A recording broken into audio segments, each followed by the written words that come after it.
Hello guys, how's it going? My name is Dal. With the patch 11.2 in full swing over in the PTR realms, I thought it was a good idea to start diving into every single one of the class changes little by little. And I wanted to get into the class of Mage as soon as possible, since it's absolutely one of my favorite classes to pick up and play right now in War Within. It's been one of my top favorite ults, especially as a spec of Arcane. Though I made sure to give all three specs a try over in the PTR, and I actually found myself gravitating to Frost pretty easily. Immediately, as soon as you dive into dungeons as a Frostfire, Frost Mage, it's an absolute joy to pick up and play. It feels so fluid and so smooth with an actually really good tier set as well. For mages, for the most part, they're focusing on removing some of the randomness and procs out of the specs, replacing it with more consistent, yet potentially boring talent options, buffing the mastery of Arcane and Frost, as well as a variety of different talents, and finding new ways to buff up Fire, specifically through some of its more powerful capstone talents like Meteor, as well as Hypothermia. And I want to go over all of these mage changes in today's video, going over everything the class has seen so far in 11.2. As always, if you guys want to see more class updates like these in the future, especially for 11.2 stuff on the PTR, be sure to follow the channel and subscribe. But otherwise, let's dive right in. Before we dive into mages in particular, I have been playing a little bit of Frost recently, and my god, I'm actually liking it a lot. I feel like Frost had a bit of a fall off a little bit for Season 2. It is still good. It can do really high-end keys. It can definitely do really well, but it looked like Fire and Arcane really did take over at some point. And Frost just wasn't really getting a lot of time in Spotlight. But checking out Frost over in 11.2 has been amazing. It's been a ton of fun. It's super flavorful. Love the Frostfire based gameplay. It is super reactive. It feels like it's never starving for procs, and it just feels so smooth to play. So if you're someone who's been playing Frost Mage so far in Season 2, wondering how it's looking for Season 3, it's actually looking kind of fun, at least with the current tuning. Tuning is by no means final, and I'm not here to tell you like which spec is going to be the best. I'm mostly here just to go over the changes, but I did want to mention that Frost, in particular, is actually so fun to get into. It's just one of those specs that you could easily jump in, have a lot of fun with, even though it doesn't get a lot of changes. Speaking of changes, we can actually dive into some of the more general things. One of the things that they're doing is actually removing some of the RNG out of the class of Mage. Most players hate randomness. They hate that variance of sometimes I do a pull and I just get a bunch of procs. Other times I do a pull, I don't get a lot of procs, I don't do as much damage as I want to. So if you're someone who loves just random bursts of damage or procs of damage, then you're probably going to be unhappy with this. Or if you're someone who loves consistency, you may be okay with this. I think it's kind of, I'm afraid this may just feel a little bit boring because they're basically buffing up talents that just feel a little bit more mandatory. What they've done, I guess what I'm trying to allude to, is Inspired Intellect no longer competes with Time Anomaly. You know, that talent that randomly can give you Bloodlust or Time Warp for a short bit of time, can give you Combustion, Icy Veins, Power Surge, as well as random resources, whether you Arcane, Fire, or Frost. So replace instead now with Inspired Intellect that increases your additional intellect from Arcane Intellect by 6%. So it is kind of like a more boring version of the talent, unfortunately, which is not a bad thing per se, but I think it's just the random procs and being able to respond to those procs when you're playing around with Time Anomaly. I thought it was a lot of fun. I enjoyed a little bit of this randomness, a little bit of this variance for the mages, being able to get a proc and then try to see if you can take advantage of it. Now instead you're just getting a 9% intellect buff, which on paper probably is going to be really good. I mean, it shoots my intellect with pretty much full endgame gear, minus a couple items that are, are used for scaling within dungeons, from 139,000 intellect.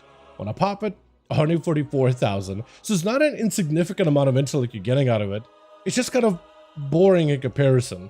Numby go up, but it doesn't actually have some kind of like a gameplay mechanic. It just gives you more stats, which is fine. It's consistent. I just think it just takes away a little bit of spice out of Mage, which I always kind of enjoyed. Just a little bit of RNG. But if you're someone who hates RNG, you probably are a big fan of this like stability. Outside of this, we also got some adjustments to hero specs like Spellslinger. For Frost and Arcane, it's going to be another form of RNG removal, Spell Frost Teachings. Normally, Spell Frost Teachings, either on Splinters or all damage, has a chance to reset your orb, Arcane Orb or Frozen Orb. Now, it has cooldown reduction.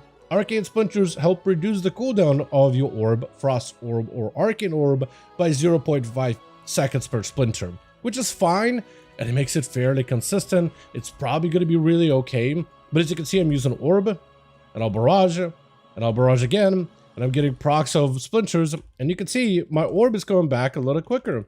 Every time I use orb, and every time I get splinters, it goes back just a little bit faster, which is probably going to be okay. It's probably going to be just fine. Not my favorite playstyle, but it's probably going to be better in terms of consistency.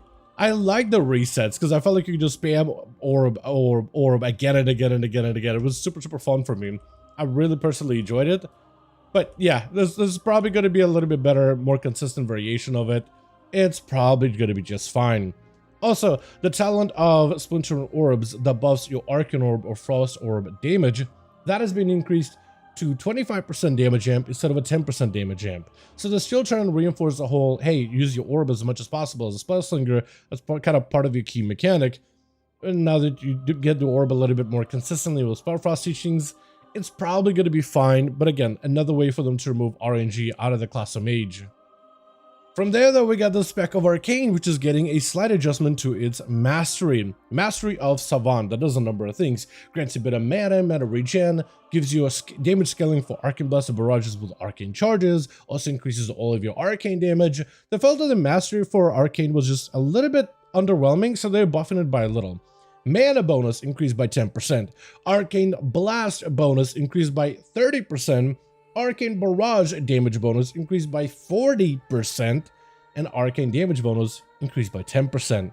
Also, if you pick up the talent of Prodigious Savant, which also interacts with the Mastery, further increasing your Arcane Charge damage scaling for Arcane Blast on Arcane Barrage by additional 15%, and I'm pretty sure at all full points, we'll switch over to a raid build. I'm pretty sure at full points it's 30% scaling. I'll just confirm that just really quickly. Yeah, up to 30%. So that will further amplify and impact your Mastery damage scaling, making it even better than before. So they're trying to buff both of those elements in order to make Mastery as a stat a little bit better for Arcane. What's cool about Arcane, and I always like this about the spec, is all the stats, secondaries in particular, are kind of even in terms of, like, depending on expansion, depending on the patch, they're generally all pretty even with one another. Crit is good, haste is good, master is good, versatility is good. None of them are really bad with the stats, but I guess Mastery did fall behind for this recent season. Not as many players are investing into it, so they're trying to make it a little bit more appealing, which maybe will create a bit more equilibrium between all of the stats all over again. Of course, some stats are going to be better than others depending on the season, depending on expansion, but that's just always been like a quirk of Arcane. Generally, all stats are good. You just sometimes you'll need more or less of one. If you have like too much haste, you'll probably need less of it, or need more crit, need more versatility. To have too much mastery, okay, put some more crit, some more haste, things like that. You know what I mean? Try to keep them kind of more or less even. So this is interesting, and maybe it'll make Mastery a slightly better stat. I don't know if it'll be enough to make Mastery that much better. I guess time will tell with the final tuning, but at least it's nice for them to try to, you know, help adjust that Mastery a little bit better.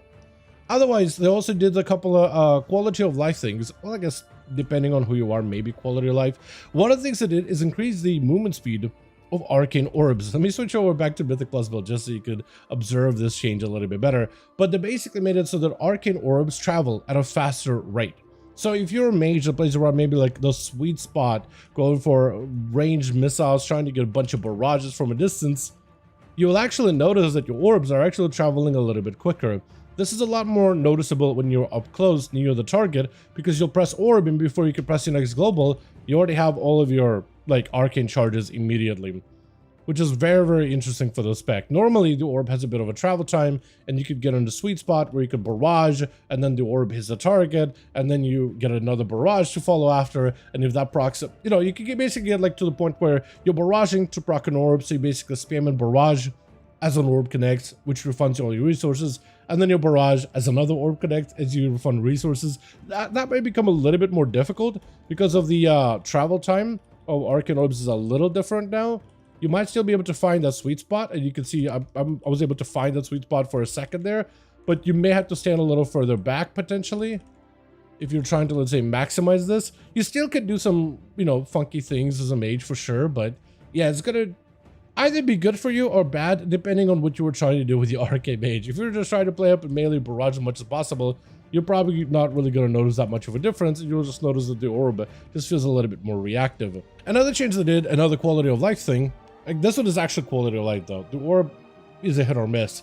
The intuition buff now lasts for 5 seconds, so if I can somehow get intuition very, very quickly, I guess a faster way for it to be, yeah, there we go. So intuition does flash for 5 seconds, so if you need to delay it for any reason, or if you want to synergize it with other procs, you now will be able to. So that is going to be very, very nice as a mage.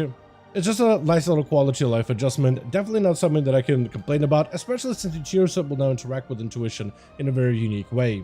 Also, the talent of Arcane Rebound got a new icon, just so you can get a preview. It looks like that. It's cool. I don't know if it's actually going to get that much play though, but we'll have to wait and see. Outside of that, Fire Mage has also got a number of small changes. First one being Meteor, as they're trying to make Meteor a better ability overall. So Meteor normally is something that you will play as a Frostfire because it's necessary, but they're trying to make it better for like all builds in general. Meteor calls down a Meteor, lands on a target, dealing fire damage, but it also added an extra effect where now enemy closest to the center of the Meteor's impact takes 40% increased damage.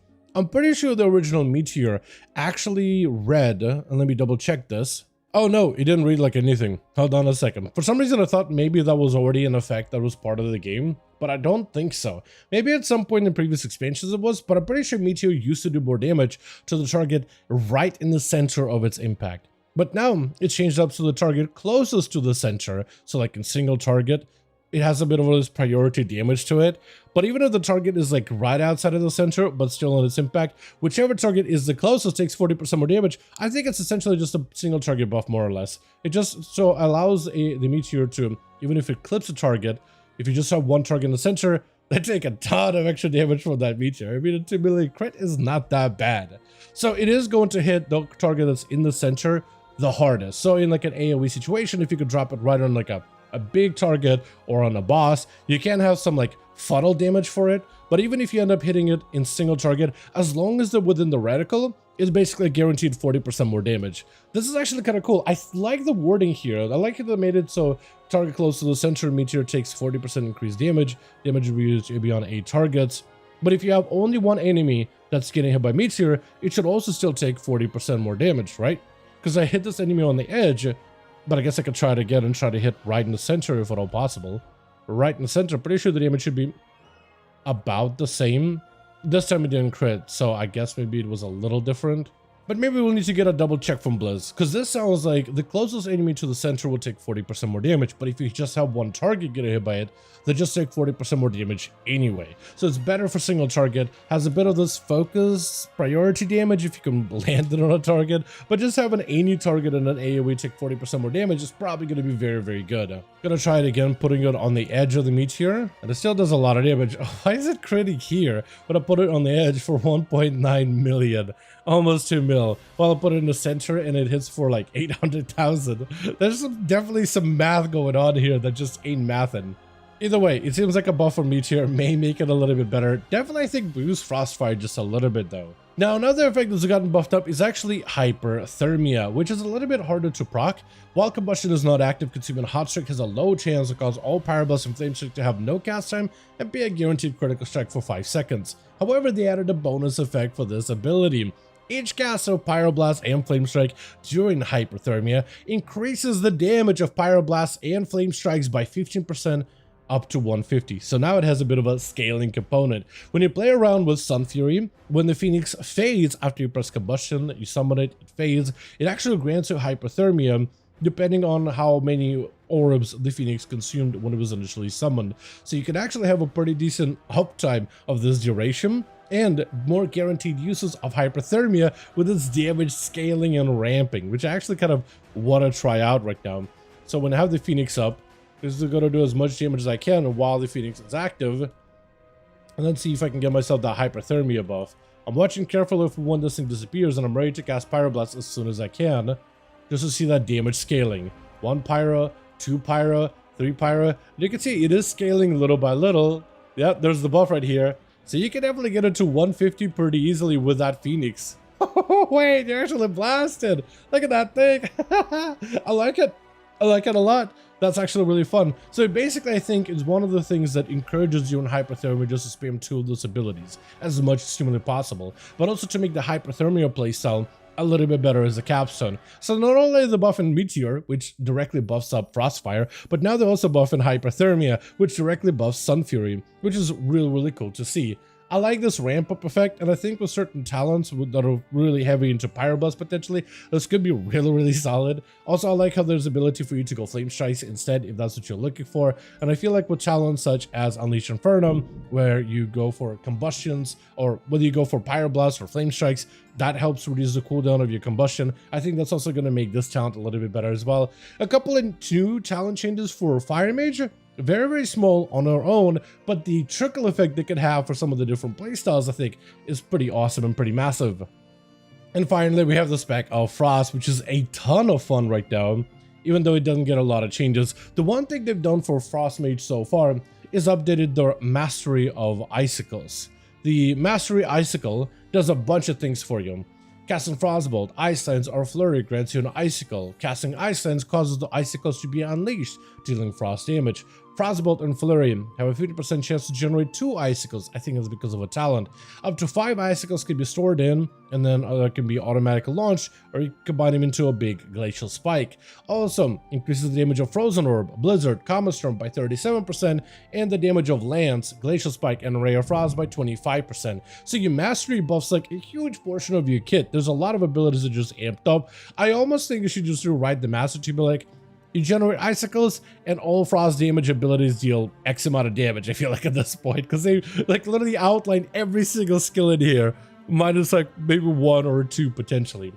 That being said, they're basically just buffing all damage bonuses from this Mastery by 40%, also to make Mastery a little bit better of a stat for Frost Mage. Normally, Frost Mages, though, do have a bit of like a cap for stats. You want to get a certain amount of crit and a certain amount of haste before the spec starts to feel really good, and I guess the rest of it can be invested back into Mastery if you wanted to. This is just going to give a little bit more itemization options for Frost Mage, I think.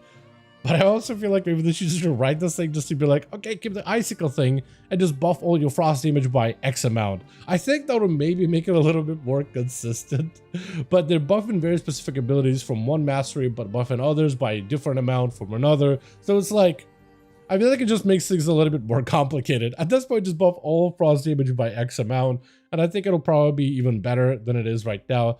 But yeah, even without that, I don't really know if Frost Mages are going to invest heavily into Mastery. I do have a little bit of Mastery investment just from the gear that I have from the character being copied. I have a lot of versatility though.